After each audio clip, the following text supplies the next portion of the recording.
नमस्कार दोस्तों, मैं पृथ्वीदत्त नैथानी, देवभूमि उत्तराखंड उत्तरकाशी। आप देख रहे हैं मेरे चैनल उत्तराखंड खबर तक। आज मेरे साथ जो शख्सियत है वो है कनकपाल परमार जी, जो कि ब्लॉक प्रमुख रह चुके हैं डुंडा ब्लॉक के, और छात्र राजनीति से आप बहुत ही ज़्यादा सक्रिय थे। और अगर मैं बात करूं आपके राजनीति की, और जो आप छात्र संघ और छात्र नेता के रूप में उभरे हैं, आपके अंदर वो जुनून, वो जो कर्मठता और जो ईमानदारी और ऊर्जावान जो था वो अभी भी बरकरार है।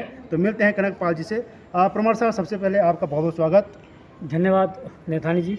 आज सर क्या कहना चाहेंगे आप अपनी राजनीति के बारे में? सबसे पहले मैं तो यही कहूँगा कि जब 1994-93 के लगभग जब उत्तराखंड आंदोलन के जब पृथक राज्य की मांग जब हुई, तो उसमें आपका बहुत ही सक्रिय आंदोलन था, क्योंकि लगभग मैंने आपको भी देखा था, सबसे आगे आप रहते थे, पूरे छात्र नेताओं को आप लीड करते थे। तो आप अपनी राजनीति की गतिविधि के बारे में क्या बताएंगे?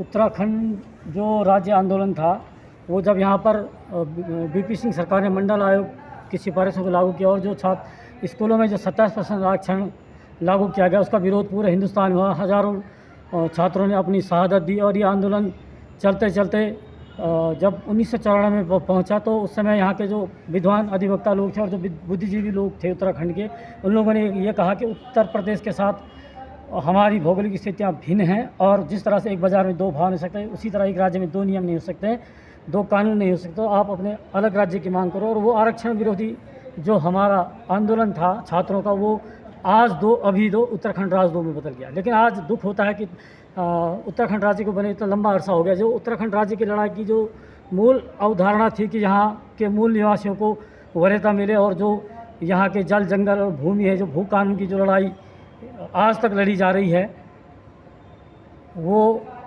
मुकाम उत्तराखंड और उत्तराखंड का जनमानस अभी तक हासिल नहीं कर पाया।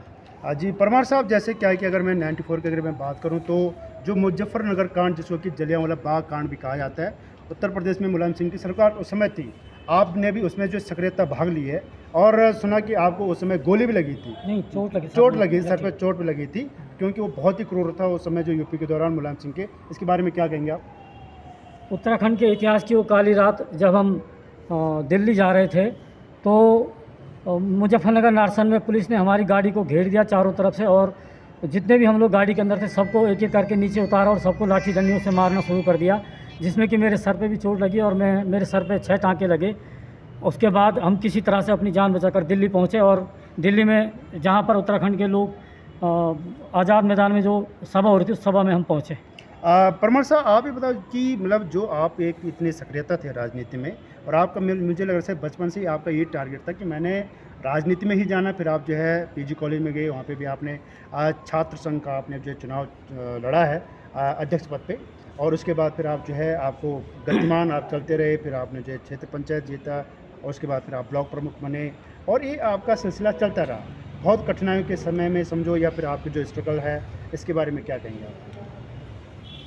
मैं मुजफ्फरनगर कांड के बाद 1994 के बाद हम राजनीति में सक्रिय रहे, और जब तक राज्य बन नहीं गया तब तक हमने राज्य की लड़ाई को जारी रखा। और सन 2000 में जब पहली बार उत्तराखंड राज्य बना, तो मैं उस समय उत्तराखंड राज्य का इस महाविद्यालय में पहला छात्र संघ अध्यक्ष निर्वाचित हुआ, और जिसमें कि हमारे अंतरिम सरकार उस समय भाजपा की थी, और अंतरिम सरकार के मुख्यमंत्री नित्यानंद स्वामी जी हमारे शासन समारोह उद्घाटन में आए थे। लेकिन जब ये भाजपा की अंतरिम सरकार बनी सन 2000-2001 में, उस समय माननीय जो हमारे मुख्यमंत्री बने नित्यानंद स्वामी जी, माननीय स्वामी जी ने मूल निवास को हटाकर अपने बाहरी लोगों को उत्तराखंड में इसका अनुचित तरीके से लाभ दिलाने के लिए मूल निवास को समाप्त कर अस्थायी निवास यहाँ पर लागू किया, जिसका खामियाजा आज पूरा उत्तराखंड अभी तक झेल रहा है। सर, जैसे क्या है कि उत्तराखंड बने हुए आज जो है 22-23 साल हो गए, मगर उत्तराखंड की जमीन और जंगल जो है अभी तक मतलब व्यवस्थित रूप से नहीं उभर पा रहा है, क्योंकि भू कानून यहाँ पर लाना बहुत ज़रूरी है, और बाहरी माफियों के द्वारा यहाँ पर जो है हमारी इस उत्तराखंड की माटी को बेचा जा रहा है बेहिसाब से। यहाँ तक अगर मैं देहरादून की अगर मैं बात करूँ, तो वहाँ पर क्या है कि जो प्लॉटिंग हो रखी है, बेचा हुआ है, वहाँ पर भू माफिया हमारे ही लोगों के साथ मिलकर उनके जो तार जो है उत्तर प्रदेश सहारनपुर से मिले हुए हैं। तो फिर भी यहाँ पर जो है अभी धामी सरकार इसको जो है सुचारू रूप से व्यवस्थित क्यों नहीं कर पा रही है? इसके लिए हम सबको दलगत राजनीति से ऊपर उठकर विशाल उत्तराखंड के जो स्वतः स्पष्ट आंदोलन था, उसी तरह का एक आंदोलन यहाँ पर खड़ा करना पड़ेगा, जिससे कि हमारे उत्तराखंड की अवधारणा को साकार करने में बल मिलेगा। परमार साहब, जैसे क्या है कि डुंडा ब्लॉक के आप एक पदेन थे, एक प्रथम व्यक्ति के रूप में जाने जाते हैं राजनीति के तौर पे, क्योंकि आप जो है ब्लॉक प्रमुख भूतपूर्व रहे डुंडा। आगे आपका क्या विचार है राजनीति में?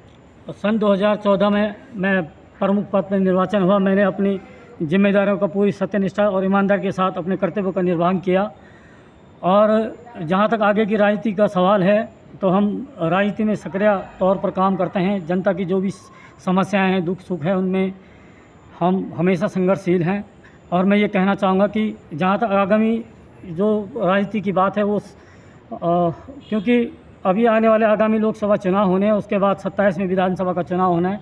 तो ये जो 24 का लोकसभा चुनाव होने जा रहा है, यही आगे की राजनीति डिसाइड करेगा। और मैं आपसे विश्वास के साथ आपको ये विश्वास देता हूँ कि राजनीति अपनी जगह है, लेकिन समाज में जहाँ पर भी हमारी आवश्यकता होगी, हम उसके लिए तत्पर खड़े रहेंगे। अगस्त क्रांति चल रही है परमार साहब, और कुछ दिन बाद जो है 15 अगस्त, यानी जब हमारा देश स्वतंत्र हुआ है, और उसके बाद फिर रक्षाबंधन है। आज 15 अगस्त के दिन आप क्या मैसेज देना चाहते हो अपने राज्य को, अपने क्षेत्र को, अपने जिले को?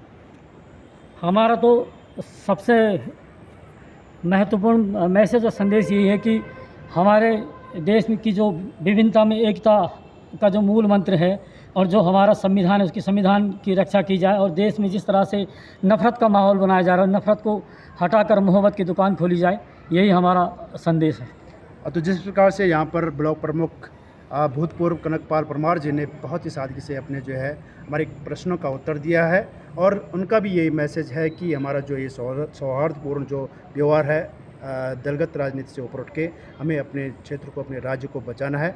अपने सहयोगी दीपक नोटियाल के साथ मैं पृथ्वीदत्त नैथानी, उत्तराखंड खबर तक।